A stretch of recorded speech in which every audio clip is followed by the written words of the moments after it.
BSC Expo 2019, Friday afternoon. It's all starting to blur into one long running around the hall looking for people to talk to. But really pleased to have Canon here for the first time talking to us. Barry, who's got a very nice camera on his lap. This is the C700 full frame FF. Yeah. Yep. And Brett, who has been using this. Yes, so in the desert in Abu Dhabi. In the desert in Abu Dhabi. Is it the sand on there? I can see. Probably, and it was the finest sand ever. So I mean, it was where we were shooting. We shot a Chevrolet commercial using it. I watched it. It's very good. Average temperature 45 degrees. At one stage, the Russian arm guy had a little sensor in the top of his arm. Got to 55 degrees. Ooh. Yeah, so that's when you know it's hot. Yeah. Drinking 5 litres of water. Yeah. And you're not one sweat mark on you. Tests you as well as the kit. Tests you, and it's quite interesting. When I got there, we used a lot of local crew, and I'd been there before. I hadn't been there in summer, so I was a little bit shocked. And the local crew said to me, "What cameras are you shooting on?" And I said, "Oh, Canon, whatever." And they said, "Oh, good. I'm glad you're not shooting on such and such," because they were here a few weeks ago and they all turned off inside a few minutes. Which got me a little bit of a worry, because you're in there in that heat, and you got that ultra fine sand as well. We used two cameras, the 700 full frame and the C200 as well, which we flew the C200 in a drone. Yes, I was going to say, because you got a lot of exactly. So I haven't seen it done a massive amount. I don't understand why people don't do it more. I think 700 and 200 are perfect cameras to use A and B for me. This one we shot XF AVC, which is a great Kodak to shoot. It's pretty data light, yet grades almost like raw. Because we're on the Russian arm, we had one piece of road that was about 10 kilometres long, maybe a bit longer, and it was actually, would you believe, the hotel driveway. No. Yep, it really was the hotel driveway. Well, and we drove from one end to the other flat out, turned around, came back. And we shot with XF AVC because we put in one C-Fast card, 256 card, 72 minutes of record time. It's crazy, really good. So, and then it grades almost like raw. So, it's a great Kodak for that. And then the C200 in the air, as you've seen it, looking into the sun all the time, and the dynamic range is massive. We're shooting raw with that. And there's Cinema Raw Light, which is there's Canon's Kodak on the C200. So it's interesting ways of testing the gear. I mean, I know one of the tripod manufacturers, we borrowed a tripod, took it across. They said to me today, we're still trying to get the sand out of it. And the cameras stood up to it, obviously. Didn't miss a beat. No. Nothing missed a beat. They all work straight through, which I think is a great, to be able to put stuff into that kind of conditions. The first shoot I did with the C200, which was the year before, we did in New Zealand. That was for Jaguar, and we put the camera into -10. And we shot in freezing cold. We shot where they shot Lord of the Rings and other places like that. So I think I've gone from cold to hot, and it all just keeps working. It's a nice way of doing it. And it's kit that works on a short time frame. You've got, like you said, you've got that data out. You can work with it straight away. And the whole workflow on this was, to be honest with you, really simple. And we shot as XF AVC. That'll be read by pretty much most of your editing systems without a problem. We took it in. It was cut in Premiere. Didn't bother making any proxies or anything like that. So we just took it straight in, cut in Premiere, graded in Baselight, and then finished in Flame. So really simple workflow, nothing complicated. The nice thing was matching the two. The colour science from the two cameras. 200 and 700 matched together really nicely. Didn't really have to work that. So that works well. And then also with this, which was really interesting, was it's shooting at 5.9K. So it's full chip. But when you go to the internal XF AVC, it's downscaling to 4K in the camera. So what it does is it gives you the beautiful thing of the full frame chip, but as a 4K file. So that's something that I find really nice. So you're not recording massive data to get the full frame look. So it's and I don't know how much full frame. You're starting to see it coming through now. Well, I think it's got a beautiful look. That's what I've been talking to a lot of people, whether actually full frame is going to become a de facto standard. Really. I reckon it will. I can't see it's funny. You do the mathematics on it, and I know that I've written a few articles on it, and people turn around and they say, oh, but you can get the same with Super 35 with the right lenses and the same. I know mathematically it's all possible. And I mean, my background's stills photography, so I started shooting 5.4 film, actually 10.8, 5.4, 120, 35. I know even in that, mathematically, yes, a 35 and a 120 should still match. There's something about it that it looks different. It just looks different. I don't know whether it's the way the bokeh drops off in the background. It just has what I find with this is it separates the image from the background. So, I mean, we shot pretty much what I liked is we shot at 2s most of the time on a 35mm lens. So we're not wide, we're using the entire width of the 35mm lens, which is beautiful. And then the car, if you look at the commercial, the car's razor sharp. Literally behind it, the background's all starting to drop off. So you're separating and making that subject jump out. And that's in camera. That's in camera. There's nothing playing around. And having the built-in NDs really fast.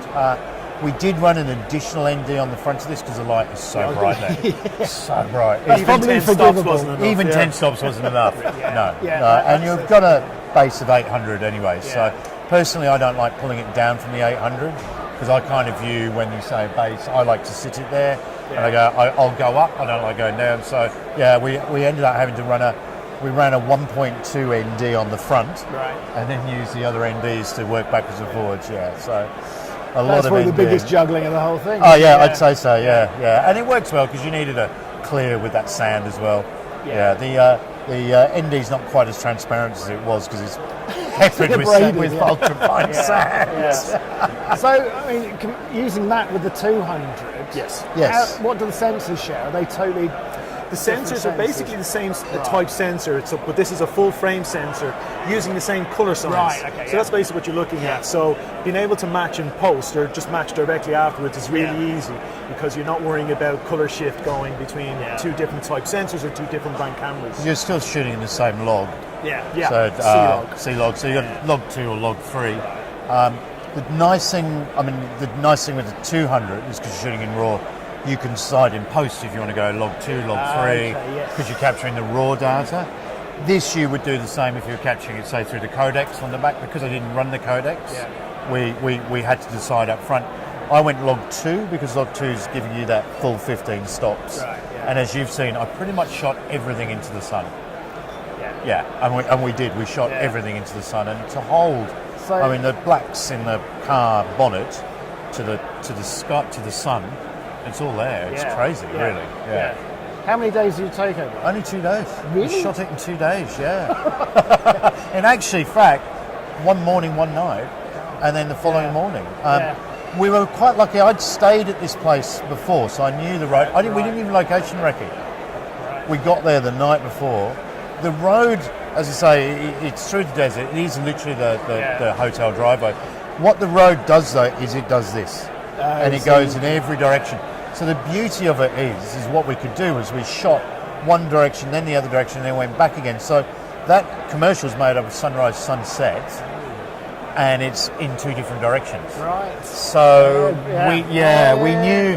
So using, I guess, sensibility, our sensible side, we could pre-plan the shoot to work with the light that was there. Because we're shooting with this. I made the option of using no lights as well. Light sort of slowed us down. I didn't see any point. We're out in somewhere that's got beautiful light. What I wanted to do was turn around and use that. I mean, we started it literally as it crossed the horizon, which is probably a little bit too harsh. It's into that orange low light. So 15 minutes after it came over, probably to about 45 minutes is our main run. And that's where we pulled most of the footage from. What about, menu-wise? It's all pretty intuitive? Pretty intuitive. When it first came out, there were a couple of things that weren't great on the menu. And they cleaned it up pretty quickly. Which is good to see. Manufacturers listen to say, look, we're not too sure about that, not too sure about that. I find it really clear. And one of the things I actually really do like is you got 2 sides to the camera. So so you've got that, which is really nice. So you've got an operator side. So if you've got it on the shoulder, you can see it really quickly. Yeah. Then you've got the second panel on here, which is sort of your assistance panel, which is really quite nice, and that will come off and detach so, it. So I mean, you know, you can pull it down, take it off, move it, or if you don't want it on there, you can strip it right back. Yeah. So comes off altogether. Yeah. So what's quite nice too is that'll unplug really quickly and then plug straight back in, and you bang, all the menus come straight up. What we did was, we used it on the Ronin 2, which doesn't take a massive amount of weight. So what we did was we stripped all the camera down, and then we just took all of this off. But what we could do is really quickly, when the camera system wanted to do something, you just plug that in, you could see everything, got in the palm of his hand, dial in the information. I know people like, you know, they've got the iPhone apps to do it all. I seem to spend more time trying to get the wireless to connect on those things. That's the issue, isn't it? It drives me to insanity. I just want a hardwire plug, and it comes on, and I want a visual confirmation that I've set it. And I've had problems with those apps on other things before, not talking. You're not going to swipe that over to your calendar by mistake, are you? No, exactly. No one's going to phone you on that, are they? No, exactly. Exactly. They might try. Yeah, and not going to get very far. So that I find really quite, you know, a really useful piece of tool, and really quick and really easy to use. And as I say, the menu system on it's pretty quick. It is. You can go straight into it, basically into your standard Canon menu system, which is very simple to go through. I know I'm looking at it upside down here, but going straight into your records, down to your resolutions, your frame rates, the codec, whatever you're doing, because this camera does do RAW, so Cinema RAW. It does ProRes and XFAVC. So you can do codecs and ProRes on the Cinema RAW and ProRes on the codecs drive, and you can do ProRes and XFAVC on the CFast cards. And it does have an SD card as well for your proxy files. And it can do all of that at the same time. It can do it all at the same time. So for multiple format recording, it's really good. One thing that I particularly like, which is the viewfinder. So I reckon most people, if you can, go and have a look through this. I did cause controversy once at a recent talk where I said I think this is the best viewfinder to date on any camera. There was a couple of bags thrown at me. There was a few things thrown at me, and a couple of other reps came flying over. We did have a viewfinder off, actually. And we actually did put 5 cameras. And it was actually really funny. We put 5 cameras side by side, and they all stood at the end of it. You might be right. But I mean, this is a year ago, and stuff changes. It also simulates HDR, which is really good in terms of viewfinder. But the other thing that I particularly like about this is it also works on the 200 and the 300. So what I find from a DP point of view is, I know this when I go off and now do shoots, and, you get a monitor from a rental company, they're all over the shop. You got no idea, you got no point of reference. And we're trying to, you're judging more and more on monitors and look at the way it looks and the contrast and this and that. Yes, we're all using light meters, but people are still going back to monitors. That, because I can now take that across all of the cameras I'm shooting on, I've got a great reference point to work on. So, I know now when I look through that, and I look through that on the 200, I know where I'm sitting. So that, I think that's a real benefit. That we used a lot, and the other thing which the Canon has in it, which I don't think any of the others have, is the autofocus. So it's got Canon's dual pixel that looks incredible. The demos you put on. It's particularly with full frame. I've been having some interesting conversations recently with. I direct in DP and I use DPs on other shoots. And we were commenting a while ago, and I was looking back through 4K footage on a 4K broadcast monitor back when we got back to colour grading. I was there when it was shot, and it's everything seems to be focused back slightly on the tape. So here's the front edge of the table. Well, everything's back here, and it's on the back edge of the table. I spoke to the DP, and he and I get on really well, and we started discussing. He said, he said, funny you should say that. I noticed that on another shoot recently as well. What we're putting it down to is the fact that people are monitoring an HD on set, they're using wireless stuff. So you've got the focus pullers running around, and he's looking at everything, and all he's going off is the peaking. And he's sitting there looking at his stream and the thing, and he's looking at the peaking, and the peaking isn't right because it's on an HD monitor, but the source we're recording is 4K. So they're telling us it's right. It's not. So I've now just turned around and said, I want to see a bloody tape measure back on a set again. I want to see stuff measured again. And what is really nice about this is I can turn around, use those focus guides, and we can see, even on, it might not be an autofocus lens, but I know whether it's sharp or not, and I know whether it's in. And the first time I ever used it was on the C200 on the Jaguar stuff, and it sped up our workflow a lot because we knew the stuff was there. And this one, they've got a further where it actually tracks the eyes. So you've got your focus box with your arrows, it does, but then it's moving around and showing you the eye tracking. Quite really good. And I think with full frame, you've got to be right in focus. So, you know, really, I'm trying to say we need to start monitoring in 4K on set. Yes, we can monitor in 4K on this straight out through the Canon monitors. But the problem is there's no wireless 4K monitoring at the moment, and we all want wireless. So we're kind of caught in a weird place, I think, in terms of some of this stuff, technology at the moment. You know, so I'm gone back to a bit of old school. So I've asked for tape measures and use the guides. There has been a lot of focus on that because feedback we've got, what Brett was saying, even if you're doing close-ups, so headshots or macro work or close-up work, using a full HD monitor, peaking is a gauge, it's a range. It's a nightmare. And you had a lot of people going back to their post-production, and next of all, dear, the eye's not in focus, or not where I wanted is in focus. A lot. The guide on here, we can adjust and put the box exactly where we want that focus to be. See, if you have a look and here, we can actually, you might be able to see it there, you can control. So I know you probably can't see it there. There's the box, you see it there, but... And then... no, it's not doing. Oh yeah, there you go. Should do. See how the arrows... I'll put my hands up so you There can we go, focus. the arrows are turning. So now I know. So it's focused on there, green. But the great thing is, if I grab this joystick on the viewfinder, I can position it wherever I want. So it's a really quick system. So now I know that I'm out. So bang, I can turn back. Doosh, I'm in. So, you know, and that really is of such practical value. Like such a great tool.